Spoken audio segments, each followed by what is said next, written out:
After Dark, the college football show, talking everything that's going on in this sport. We got a big day today. I'm your host, Michael Felder. We're powered by Bet Rivers. You can find us on the Sirius XM app, and obviously we're live via YouTube and Twitter. And I've got a couple of superstars joining me again. Field of 12, After Dark, Trevor Knight, Oklahoma quarterback, A&M quarterback, Field of 12 college football analyst. Trevor, what's up, man?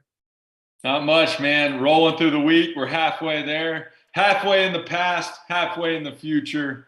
No better place to be than right here tonight.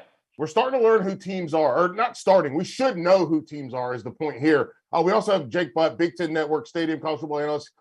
You can find him, I think, the best Twitter handle, JBooty88. What's up, big dog? Doing good, man. Hey, listen, it's Michigan, Michigan State. I know we're going to talk some Big Ten. It's Ohio State, Penn State. It's that halfway point in the season, too. Things are starting to reveal themselves, which is great.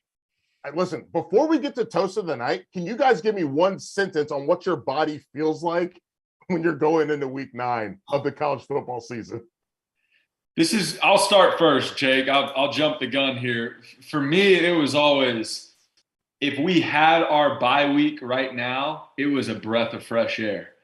Right in the middle of the season, first half's behind us. Let's focus on the second half. Let's heal up, all those things. If we haven't got to our bye week yet, it's, boys, push through one more week. We got this. We're almost there. It's a grind. This is the part of the season where you really start to feel it, both physically, individually, but also as a team. Everybody's got some bags under their eyes. Everybody's walking a little bit slower. Who can step up to the plate and give maximum effort to go for this stretch here as November approaches quickly? I would really say there's a certain point, though, like you kind of start the season off at 100%. And then throughout the year, you're just trying to each week keep it as close to that 100, just knowing you're going to drop down. There's a certain point where like you become accustomed to the soreness, though. Yes. It's just something you're used to. Like, it's not like week 1, week 2 is actually probably the most painful because you're not used to that soreness. But then week 7, week 8, you kind of settle into it. The biggest thing, though, is like you show up to camp, you're taking a bunch of creatine, a bunch of protein, you're blown up, you're strong. Then you just don't lift throughout the season. And then by now, like your muscle mass is down, like you're not squatting, you're not bench pressing. It's the strength that kind of starts to dwindle throughout the season. Well, here's what I'm going to tell you guys. As someone who was non-travel squad, they keep us lifting, baby. And they keep 4 days a week, baby. Heavy squat. You had the get rights on Friday? I'm glad you brought that up because yes, and you know what? I'm gonna go with Toast of the Night and I'm gonna kick it off. I'm gonna go to those Friday beatdowns because those Friday beatdown lifts are a monster. So shout out to every guy who's redshirting, every guy who's on non-travel squad, every guy who's got to do those Friday beatdowns. I'm a toast to you. That is a great one. I pivoted, but you made a great point. All right, I gotta tell a quick story on that one. My twin brother, I got a twin brother, play with me, walked on at OU, lettered all 4 years, traveled to every single game, was on the travel squad, played in big time games, ended up earning a scholarship, the whole deal. 3 years of developmental workouts where he was max heavy squatting on Friday and playing significant snaps on Saturday. So that's an extra little toast to my brother, Connor Knight. If you're listening out there, cheers to you, brother. That's great.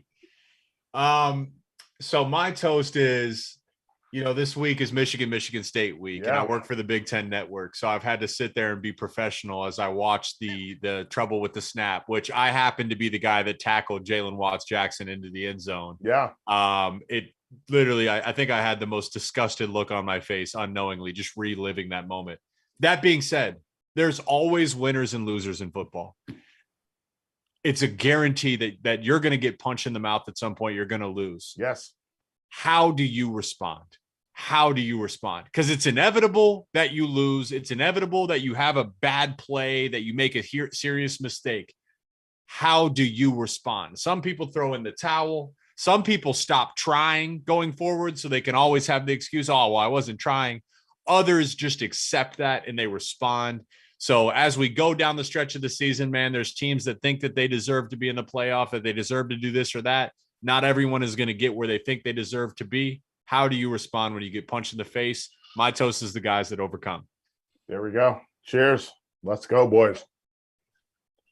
All right, I'm taking this a personal route tonight, and since it is, you already did one Big Ten on this show, so I'm gonna keep it in the Big Ten. But this is like healing of the wounds. I finally come to my senses. I'm a bigger man, and he doesn't need my forgiveness, but I'm gonna forgive Brett Bielema at Illinois. When we played him, I was at A&M. He was the head coach at Arkansas, and he said some things about me as a player that made me want to curl up in a ball and cry. We put it to him, and I played really good that night. But he doesn't think I'm a really good player. He probably doesn't think I'm a really good person. He may not even like me, but he's a heck of a ball coach, and he's getting it done at Illinois. So I'm going to be the bigger man. Brett Bielema, heck of a season so far. I hope you finish up on the right side of that West.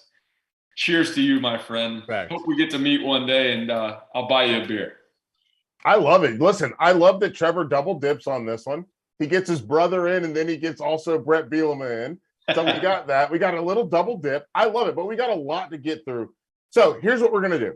We are going to talk about the Big Ten battles because we got Ohio State, Penn State. We got Michigan State, Michigan, as you mentioned, Jake. We also have Illinois at Nebraska, which is going to be very interesting. And I'm going to throw this one in here. We got Northwestern at Iowa. Is anyone who's excited about that one? I guess can we just do the? You know what? Let's get this one off our plate quick.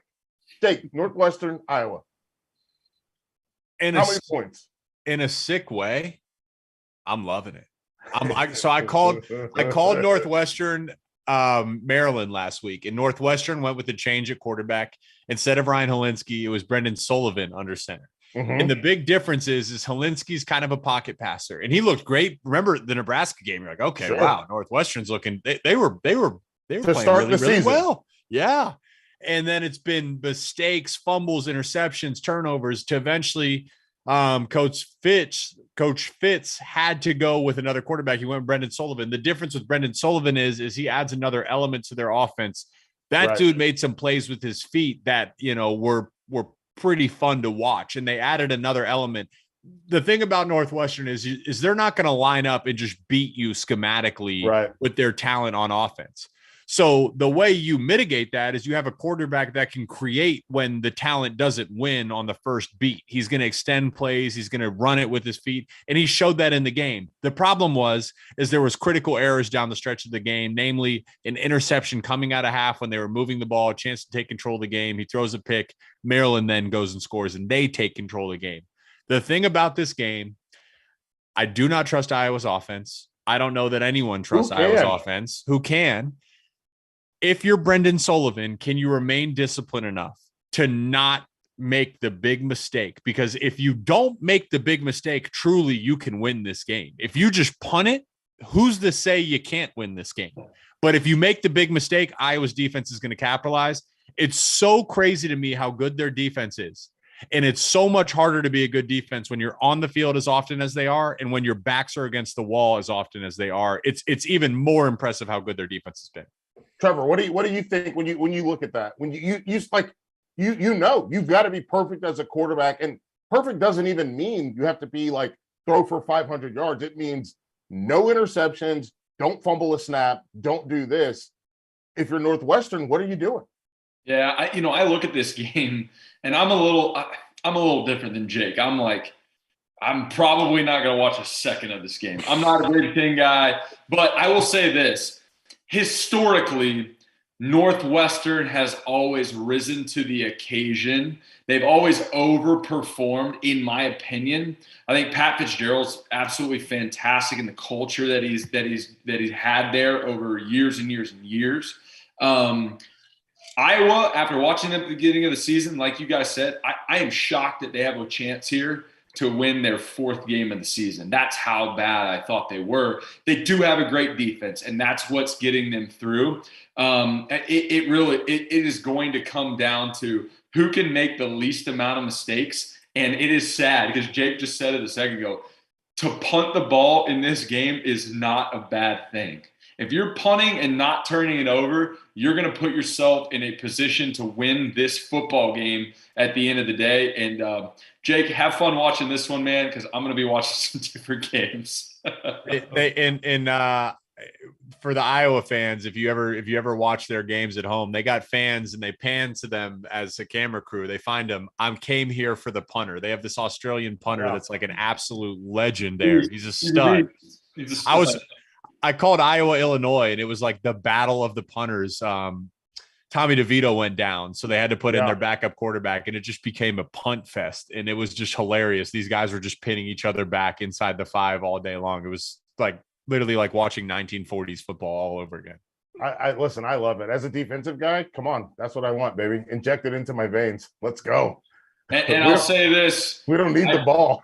I believe that we have on the fieldof68.com, we have merchandise, and I believe we have a shirt that honors the punter at Iowa. It says something like punt to win, something like that. So go to field68.com, get your merchandise, support Iowa punting.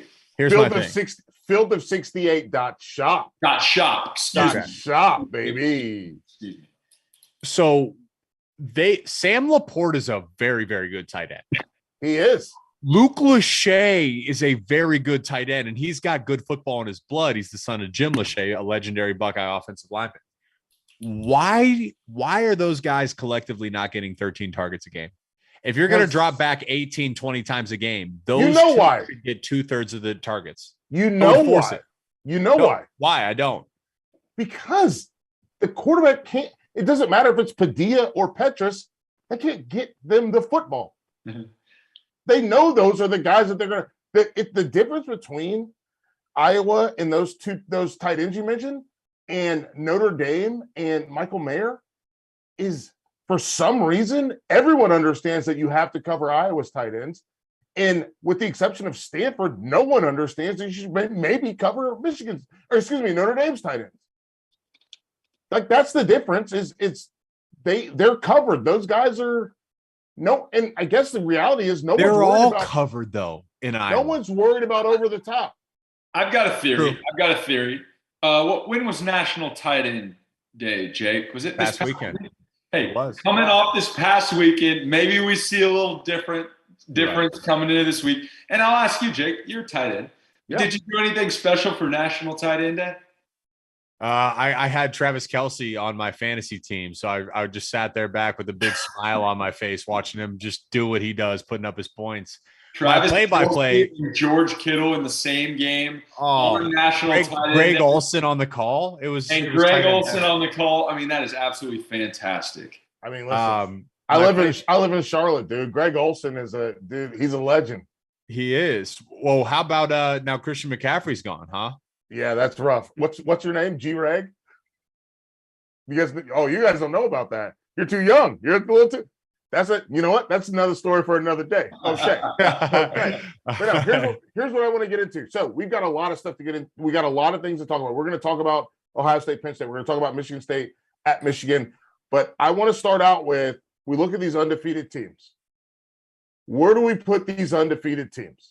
We're going to do a little exercise here, and we can talk through it. We can go one by one. Like, let's go. Like, where do we put these undefeated teams? Going into, what is it, week 9? We're going into week 9? Yeah. So where do we put these? So I'm going to start with you, Trevor. Yep. Number one. Who do you think is the number one undefeated team? So this is debatable. So I'm obviously it's debatable. I'm going to go with who I think is the team that is currently playing the best football in the country. Okay. This is right. I don't think that this is the team that's going to win it all. They're just playing the best football in the country right now. Oh, hang on. Time out. Can we guess now? Now that he said that, Jake, can we guess? Yeah. Yes. Are you going to say TCU? No. Okay. I'm think not that much of a Big 12 homer. I think you're going to say Tennessee. I am. But I'm going to disagree with you about what you're saying, though. Okay. And so I have to add another element to it. Playing the best football, okay, you could argue that. Playing maybe having the most exciting season, a lot of stuff going around Knoxville, Everybody wants to tune in because it's kind of the Cinderella story. You are a big logo, but it's still fun to follow. So maybe they're the most fun to follow, and I think they do have a shot. I mean, I'm not counting them out. If they play well against Kentucky and they play well against Georgia, then man, there's a real good shot that they could make a run at it. Now, I don't believe that's true. So I'm making this answer way too long to start off here, Felder. I'm going to say that Ohio State is my favorite team to win it all and is the best team in the country. You got to put one team at one. One team at one. Ohio State. Okay. And you know what? And I'll be really short here so we can give Jake more time because I also go Ohio State. Well, I think that, Trev, it's like, hey, who's playing the best football? I would say Ohio State probably has the strongest case to say we're playing the best team football. I will go with Tennessee because I think they have the more impressive wins at this point in the season. And I have to wait. You have to beat the best to be the best. And Tennessee's done that. I mean, Ohio State's got the better defense, comparable offenses, pick your poison. But I would just say at this point, Tennessee, you have to have them at number one because of who they've beat at this point in the season.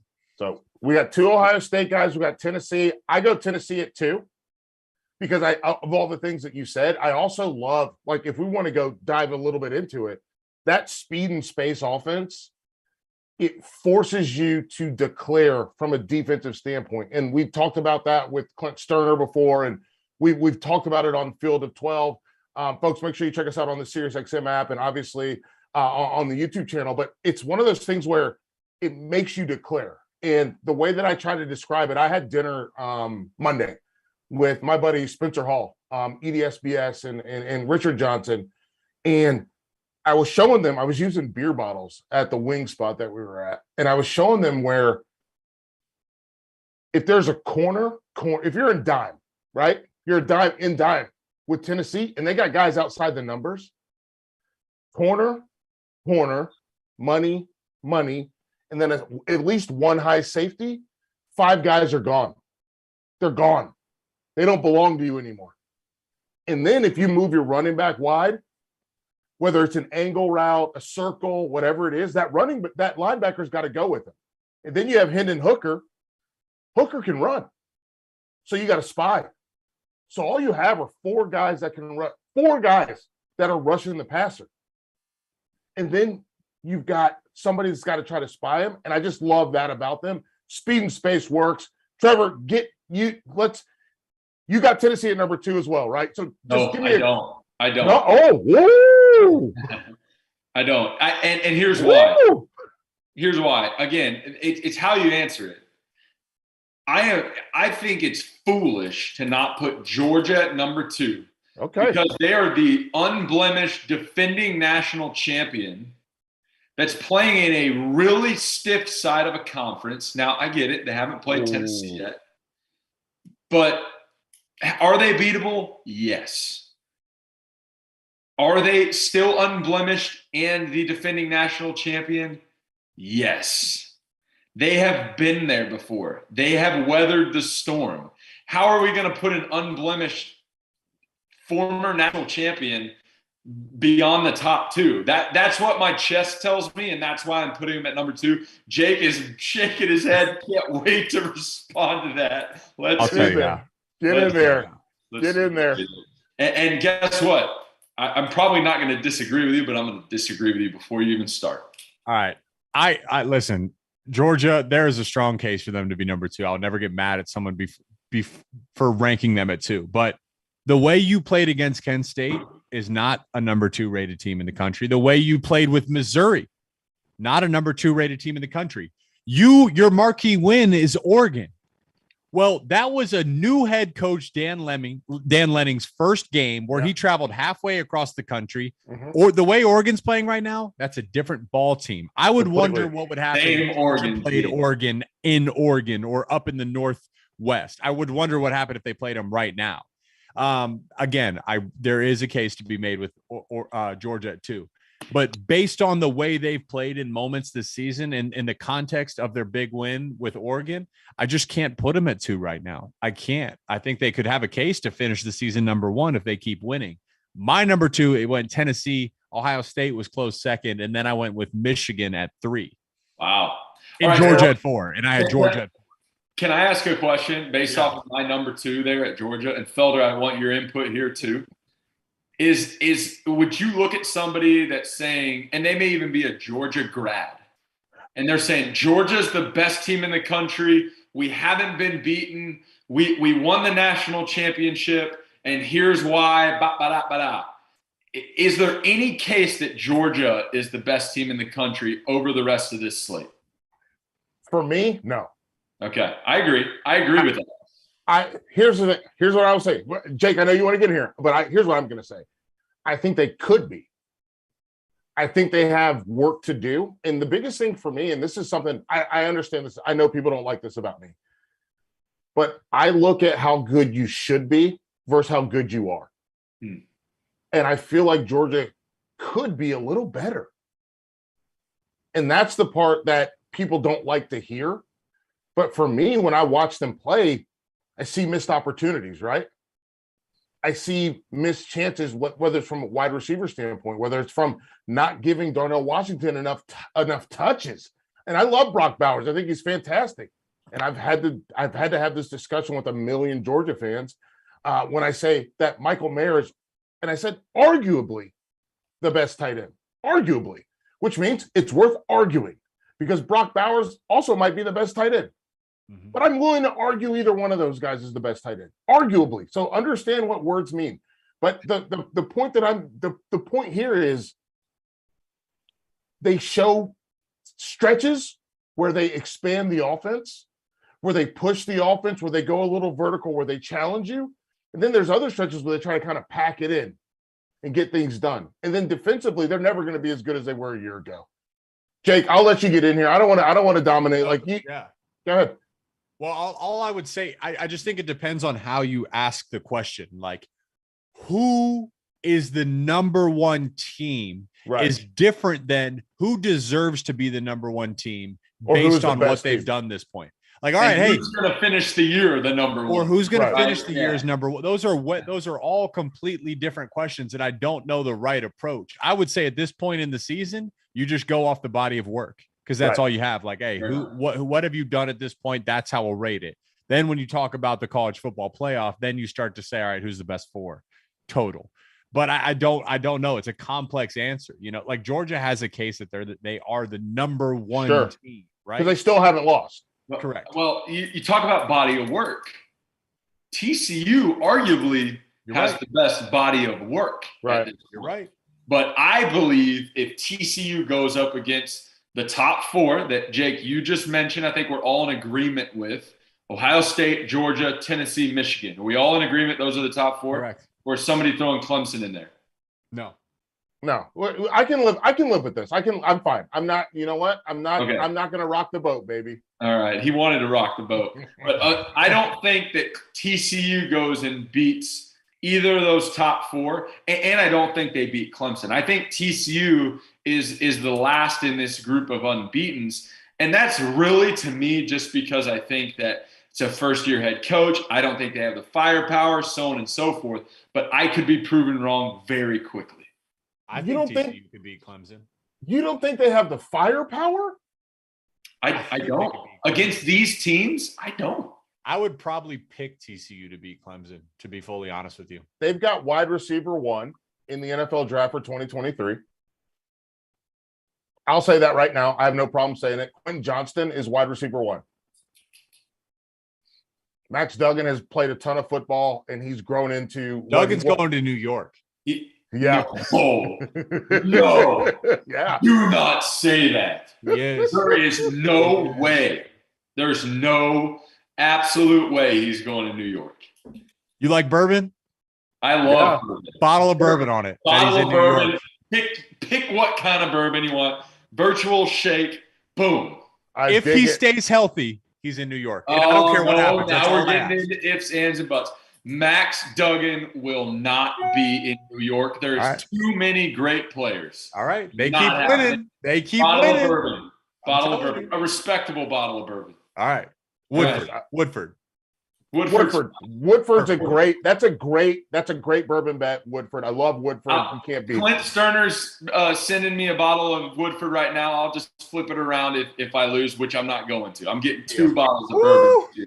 Woo. Let's go. So, well, here's what I want to get to. So we down. talked about TCU. We haven't talked much about Clemson. What are we doing? So, and I want to get to you first, Trevor. What's up with this quarterback situation? Man, it's interesting. You know, DJ went out this past game. They yanked him. Yeah, which is interesting, and I use that word very carefully. I think it's an interesting move, given what Dabo Swinney said on the field immediately following the game. Yep, fans are rushing the field. He said, "Make no mistake, DJ is our guy." Our guy. Yep.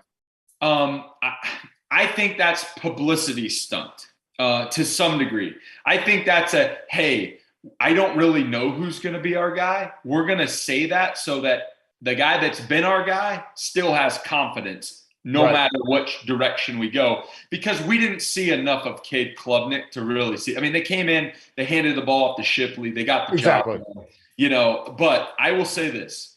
I watched Cade Klubnik in the Texas 6A state championship game. He is playing for Todd Dodge, who's playing with his son, Riley Dodge. Austin Westlake, South Lake Carroll. If you know Texas high school football, those are huge powerhouses. Cade Klubnik against Quinn Ewers in the state championship game. Cade Klubnik, to me, was light years above Quinn Ewers in that game. Sure. The way he handled himself, the plays that he made with both his arm and his feet, the way he got his team to rally around him, I was incredibly impressed. And I've heard nothing but good things about what he's done in practice and in the offseason since he's been on campus at Clemson. I think they would be fine either way. It's going to come up to a decision between Dabo Swinney and that staff to say, hey, are we ready to take a calculated chance on Cade Klubnik to move forward, or do we stick with our guy that's been good, not great? He's not a Deshaun Watson. He's not a Taj Boyd, but DJ's played good football. That's a tough decision, maybe one of the toughest, in my opinion, in the country right now. Jake, before you get in here, I have 2 things, and I want to get Trevor first, and then I want to get you. So I think there are 2 things here. One, DJ coming out of high school. He was up there with C.J. Stroud and Bryce Young coming out of high school. The first year that he was there when he had to go in for Trevor Lawrence, he looked lights out. Are we worried about the weapons and it's not so much DJ? And then the other part, and this is something I want to get from you, Jake, what's the difference like for a quarterback that can move, but he has build-up speed? He doesn't have the immediate speed. We saw Deshaun Watson immediate speed, right, on zone read. Trevor Lawrence even on zone read. Obviously, you referenced Taj Boyd as well. Zone read. Cade Klubnik does more zone read. What he needs is that inverted veer, quarterback power. What does that change for you if you're a tight end, and change for you as an offensive lineman, as a blocker? So let's get into those 2 things, because I think that's the part of Clemson that we've got to figure out. Yeah, you know, I think DJ's a really good football player. I think he's a great quarterback. I think most programs in the country would be very excited to have him because he is pretty consistent. He makes really good plays and he's pretty consistent. But it's an uphill climb there. Yeah, he may not have the surrounding cast around him, but to me, he just lacks a little bit of that it factor that we saw in a Deshaun Watson, that we saw in a Taj Boyd, that we saw in a Trevor Lawrence, that have worn the same threads that he wears. I think, and again, this is a gamble. I think a calculated gamble, but I think that Cade Klubnik has that it factor that those 2 guys have had. But we saw Dabo Swinney make these decisions before when he put Trevor Lawrence into the game. So this is his first rodeo, right? This is not his first rodeo at all. him benching DJ this week and putting in Cade tells me he has a ton of confidence in his freshman quarterback. And that's why I think it's a calculated risk. And whatever direction they go, he's going to make the right decision, right? And in my personal opinion, it's Cade. Jake, thoughts there? I think for DJ, I actually think he's been less consistent because we've seen his ceiling. You go back to the Wake Forest game. How long were we seeing the highlights of that game? Some of the throws he made, and you're like, oh man, all right, this was his breakout game. This kid's unbelievable, right? So he's got a high ceiling, but then the floor, there's a large gap there, and in any given week he can fall in between it. And it's like, man, you have to make the hard decision as Dabo, like, hey, our guy isn't meeting the ceiling. We hope on any given week he meets the ceiling. We have to make a decision to win. You'd like to see, and even in that Wake Forest game, you did see the it factor. Like some of those plays where he's wrapped up and he's got to make a throw, looking like a dangerous day. He made some big throws, but how do you do that consistently is the question. I'm kind of interested though. The politics of a position of a depth chart change. Yeah. You see it in the NFL because there's a heavy investment in money. Now with NIL and with the transfer portal, there's a serious political game to be played in terms of these decisions within the program. You kind of hit on this, Trevor, like the political aspect of how Dabo handled it. I mean, DJ's comments after the game, he kind of handled it well. He handled it really, really well. He's like, hey, I would have benched myself too.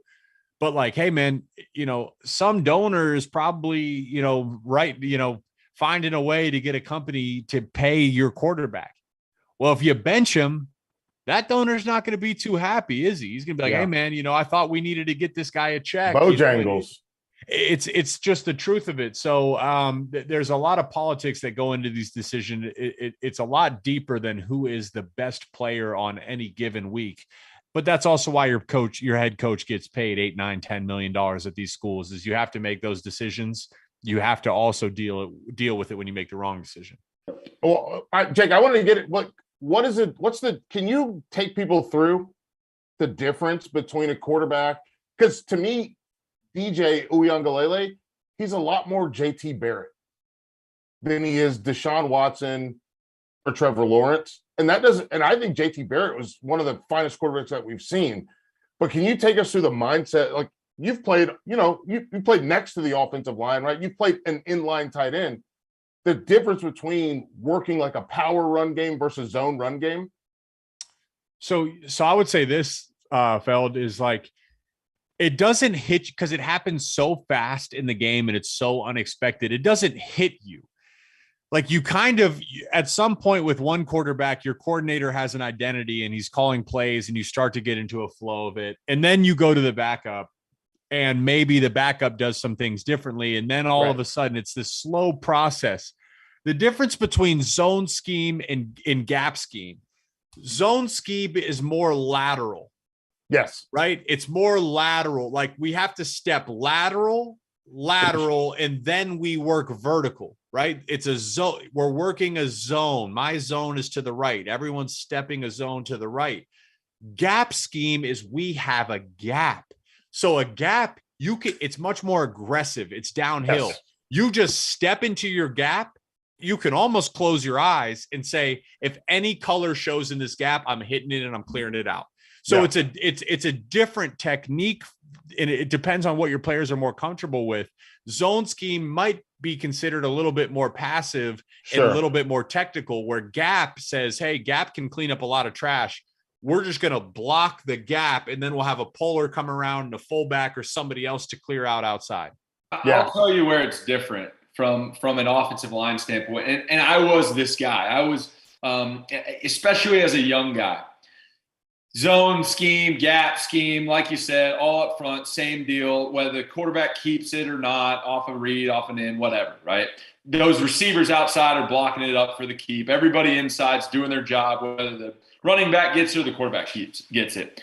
Where it makes a difference to me, and Jake, you tell me if I'm wrong, is when you have an undisciplined athletic quarterback that drops back in the pocket and escapes too early to where these tackles are kick setting and they're building this pocket for a quarterback to step up in, and he gets happy feet, and next thing you know, he's blocking the guy, and now he's pushing him in the direction that now he's chasing his quarterback getting out on the edge.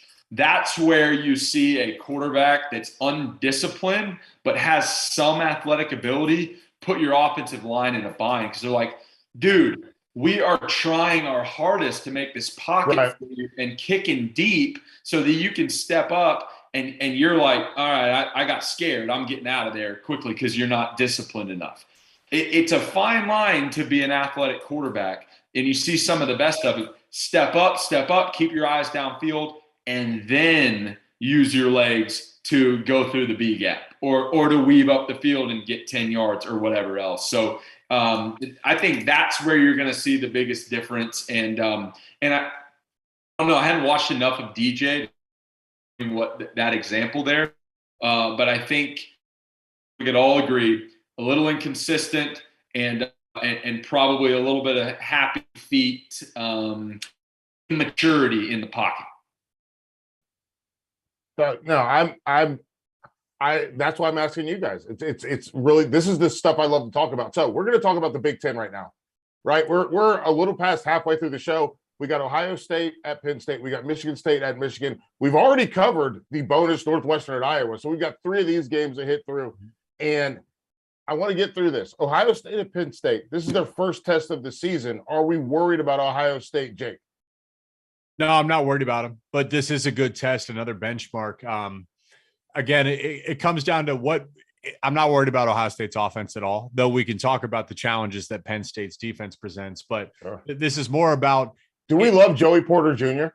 Yes, and Kalen King. Yeah. And I think those two guys are both towards the top of the country in pass breakups throughout the season. And when you look at Joey Porter Jr., this dude had, like, his arms are so unbelievably long. It's a little thing. You ever wonder why, as a fan, you're like, why do they care so much about wingspan and arm length at the combine? Well, it's because when you watch this guy get into press coverage, it's problems. When you watch this guy downfield, when he turns his head around to redirect the ball, his range in which he can bat the ball down is so high. The key in this game, though, is PBUs aren't going to cut it. Pass breakups. It has to be INTs. It's got to be INTs. On the flip side, for Ohio State, it depends on what offense shows up. Because when Sean Clifford's playing well, that's a pretty darn good Penn State offense. But when Sean Clifford makes the mistakes, it's like, that's not a very good. They're not Iowa like last week, but they're not a great offense. Right. If Sean Clifford shows up and Penn State is playing good football offensively, this will be the best offense that Ohio State defense has faced all season. So it's a benchmark they haven't had yet. We'll see who wins. Trevor, what do you got? Because for me, when I look at this football game,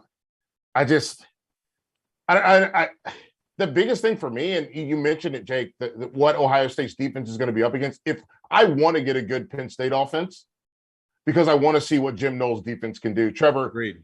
If you're playing a team that is they are addicted to playing cover zero and making everything else look like zero. Trevor, if you lined up and you see the safeties with heels at 9, what's going through your mind? I'm picking my baddest dude, and I'm telling him to run as fast as he can, and I'm going to throw it up there, and we're going to go at these cats all day long. They got a couple bad dudes. A couple bad dudes, no doubt. Here's my thought on this game. When I saw on the schedule that it was in State College, I said, man, this is going to be a good game. When I saw Penn State lose the way they did to Michigan, I said, ooh, is this going to be a good game? And then the fact that it's in State College, but it's not a night game is the best case scenario for Ohio State. Amongst all the other reasons that we've talked about on the show, I think that C.J. Stroud in that offense is head and shoulders above maybe any other offense in this country at this point. And if they just keep doing what they're doing, I don't think it matters much. Now, Sean Clifford can make it interesting. Like you said, Jake, I think when he's rolling and he's on, they can hang with anybody in the country. But that definitely doesn't mean that they're going to win the football game. I like Ohio State in this one. And Ohio State is, I think, at the top of the country at this point. Yeah, listen. Hang with is not the same as win, and those are two completely different things. And Right. So let's go to this one, and I'll kick it back to you, Jake. Can Michigan State even hang with Michigan? I want to say this though: Penn State, Ohio State. If you hang with them, that's what you're never going to sit there and say, yeah, we're going to win this one. You just need to hang with it and give yourself a chance at the end of the game. Chance at the end. Good point. And you can live with that. And you can live with, and you're at home, and this is a matchup. College football, like, why does A&M always play Bama well? I don't know. No one knows. Why does Michigan State play Michigan well? I don't know. It's college football. It's one of those things when Penn State's at home, it's the same thing. Can Michigan State play with Michigan? On paper, it says no. Yeah. But it said no on paper since I was a freshman in college, and it's never mattered. Let me ask this before we move on.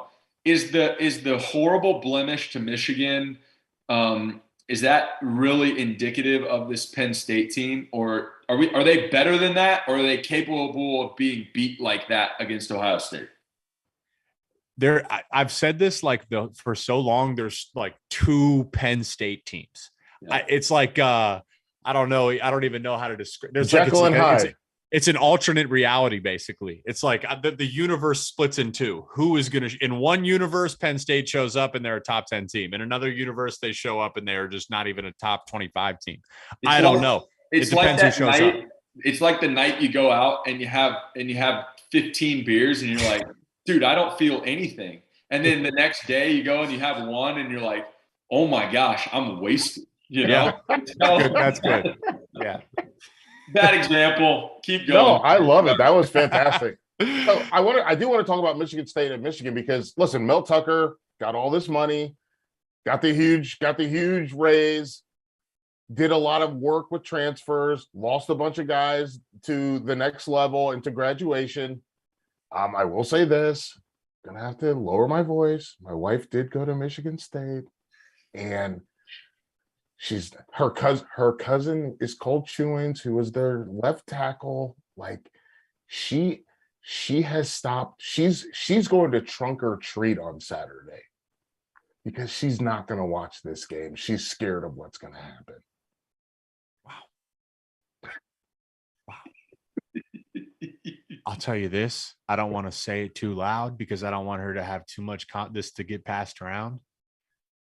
You should never feel good about this game because it's one of those games where X's and O's, they don't matter. Yeah. Logic doesn't matter. Listen, I'll tell you this story. We were playing them in 2016. Yeah. We were heavily favored. Yep. We were a talented football team. And then you know what happened that week? Hand, foot, mouth outbreak on campus, and specifically in the football team. The statistical likelihood of that happening at any point is like zero. But specifically in Michigan State, like, listen, man, I'm about to put on the tinfoil hat. I'm like, listen, it's Michigan State week. Expect the unexpected because things like that happen. The trouble with the snap. I was in practice all year. I never saw us muff even bobble one snap ever. Happens in the game. Things happen in this game. You're worried. Completely off script. And Michigan State expects it. It's time for Michigan to start expecting it and to respond to it because you have to. First of all, how did you? I got to go. Can I just go back 1 second? Hand, foot, and mouth. That's like kids' disease. I know. I know. Like that's like a daycare disease. I think that was artificially injected somehow. That's what I'm saying.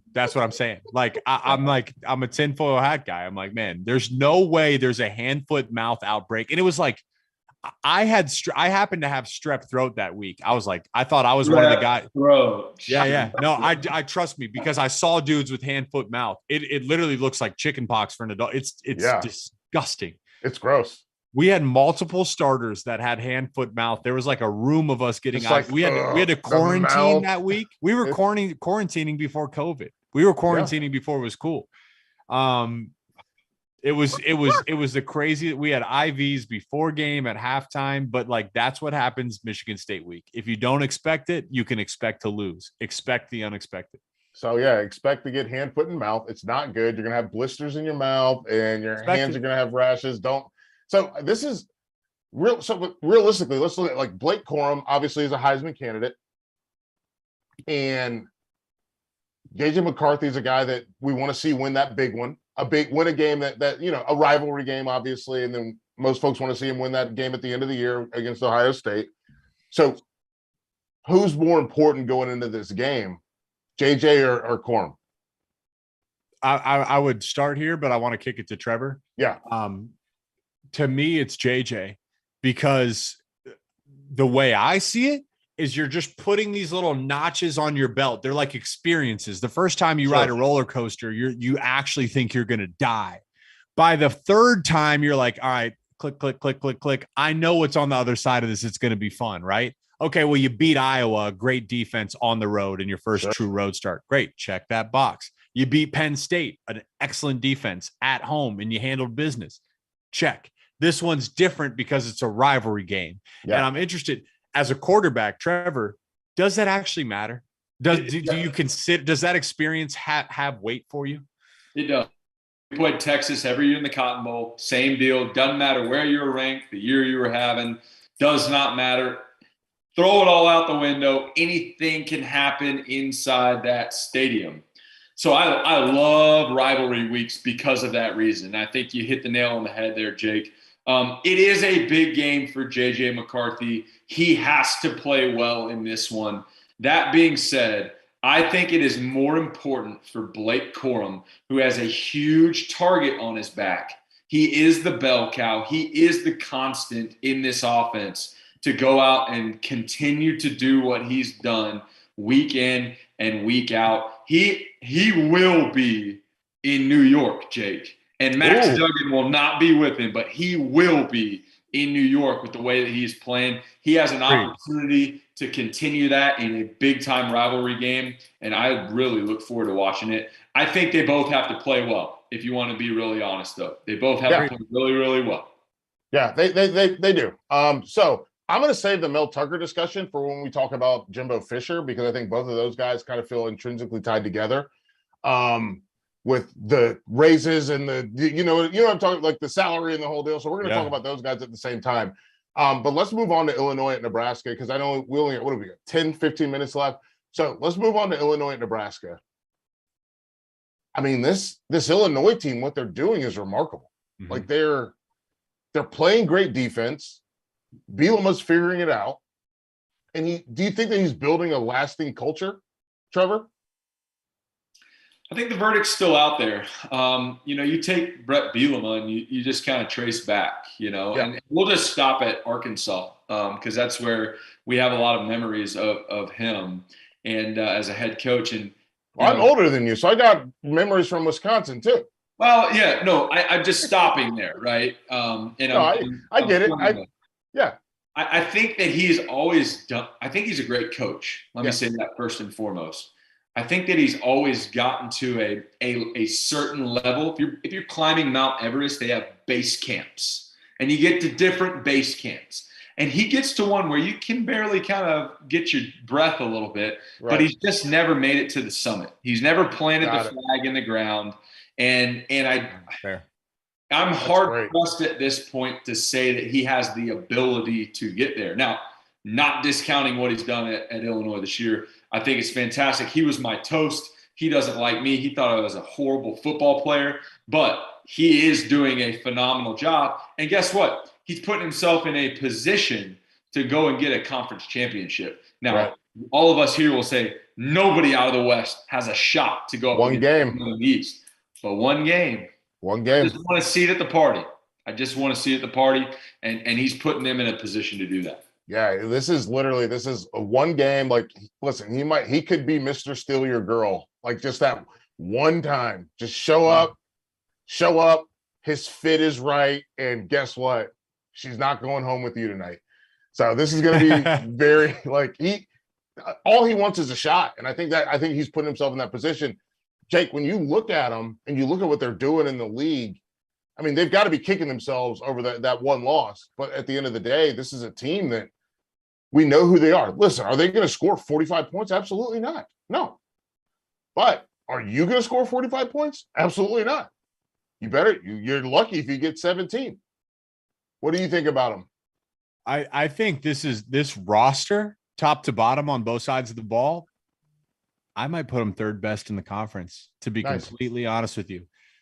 Ohio State, Michigan, and then Illinois. They got a better O-line than Penn State. And no, I'm not disagreeing. I'm saying those are the Ohio State and Michigan are the only two ahead of them. Yeah, what you're saying. Yeah, and Chase Brown is probably amazing. Chase Brown. DeVito, him and Sean Tucker, I love. Well, DeVito, I would say, Sean is Tucker just quietly putting out this season.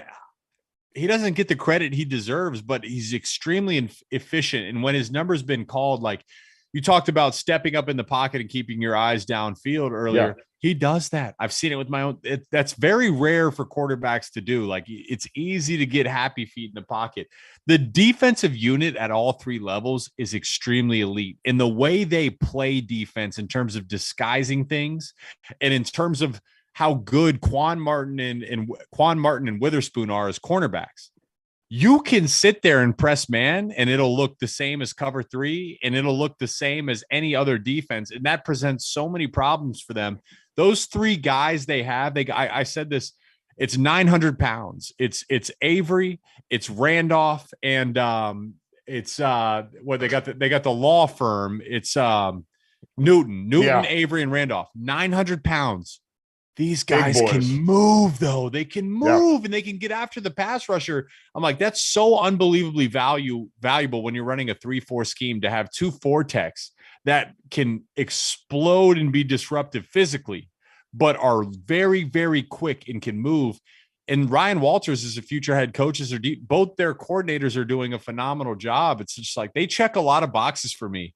They need to do it, though. Like you said, Trevor, it's like, can you plant the flag? Can you get over you have to prove it that you could handle it. Now you're the hunted, way different than the hunter. Yep. How do you respond to that challenge? I got to ask a crazy question here, Felder, real quick. Okay. If Illinois runs the table and somehow on that day beats Ohio State, and wins the Big Ten, they're obviously in, right? Put them in. Yeah, put them in. Put them in. That's a good roster. That's a good roster. Jake, I wanted to. You mentioned they because they play that like that 4-eye with the nose. Yeah. How is that different for you as a tight end compared to teams that usually play that 5-tech? I mean, a 5-tech, when you're double teaming, like you might get into a gap scheme and you'll have like a traditional tray block. And it's a tray block is the same for a 5-tech or a 4-eye. It's like if the tackle's covered, it's a double team between the tackle and the tight end. If it's a 5-tech, he's lining up in the gap between the tackle's outside shoulder and my inside shoulder as a tight end. So the double team happens now. When it's a 4-eye, that guard is leaving. So this gap of the inside tackle, it's open now. And these guys are very quick. That's the thing about them is they're 300 pounds. But when you watch him move, Randolph, I was talking to his dad pregame. He's a basketball background. And when you watch him move, he's running routes on these tackles. He's crossing them over. He's quick upfield. So the fact he's so fluid as a tight end, I can't get to his hip and disrupt him and double team him as easily because he's so disruptive and quick. All right, so here we go. We got 5 minutes to go on the show. This is the first question. Then we're going to talk about the situation going on in College Station. But the first question I have for you, and I'm going to start with you, Trevor. You've got A&M experience. Who's on a hotter seat? Mel Tucker, especially if he loses this game, or Jimbo Fisher? Ooh, that's a tough one, huh? It's a tough one. I'm gonna say Mel Tucker has the hotter seat because of the buyout that Jimbo Fisher has. I think Jimbo Fisher, because of the recruiting class that he just had, because of his buyout, has a little bit longer. Now, there's a lot of heat coming from the bottom of that seat. That doesn't mean he's going to get out of it quicker. He may have to endure that heat longer than Mel Tucker does. I think it's easier to get rid of Mel Tucker sooner than Jimbo Fisher at this point is the way that I'm answering that. And that's what I'm going to say. Go ahead, my man. Jake, what you got? Based on what I know, that it isn't Michigan State. Like Mel Tucker's bought himself time. He's bought himself a year or two. Based on what I see going on in A&M and based on the deep pockets that has oil money down there in Texas, it's like, hey, yeah, we can afford the buyout. I mean, it's neither situation is pretty though, but it's about expectations and meeting them. And when you fall short, that seat gets a little toasty. To me, though, the expectations for A&M, I mean, look at where they were ranked to start the season. 6. Yep. 6. A&M or Michigan State, I always felt this was going to be a regression year. Yes. I always felt they were going to regress and it was going to take time to build the class.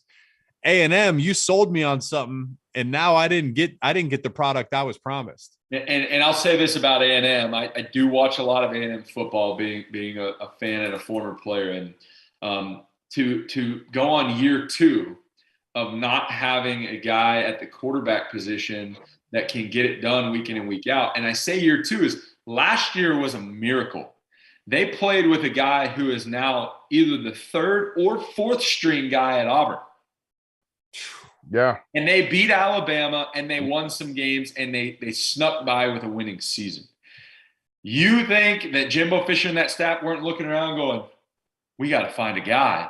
And to still not have that guy after multiple years of recruiting and now going on year 2 of instability at the position, that's what raises my antennas and says, ooh, this isn't good. Not to mention all the stuff going on off the field. Now, let's be honest real quick. All of this stuff that goes on off the field gets heightened when you're losing games. Yes. I truly believe that winning cures all. And yes, you're going to always have guys that aren't doing right. But when you're losing and they just want to pile it on your shoulders in the media, it comes out more and more and more. So I don't think it's any different than any other year, but it's just piled on when you're not winning ball games. Yeah, we'll be quick. No, go ahead, Jake. One quick thing. Even with the expectations for A&M this year, it was always about 23 though. It was always saying, hey, we're going to just trust us. 23 is going to be the year. Okay. Well, the clock's ticking. If it's the same result next year at this point in time, it's going to happen. It's going to happen. Yeah. But I think that they're both. I don't think anyone gets a chopping block this year, A&M or at Michigan State. I think they both get afforded till next year.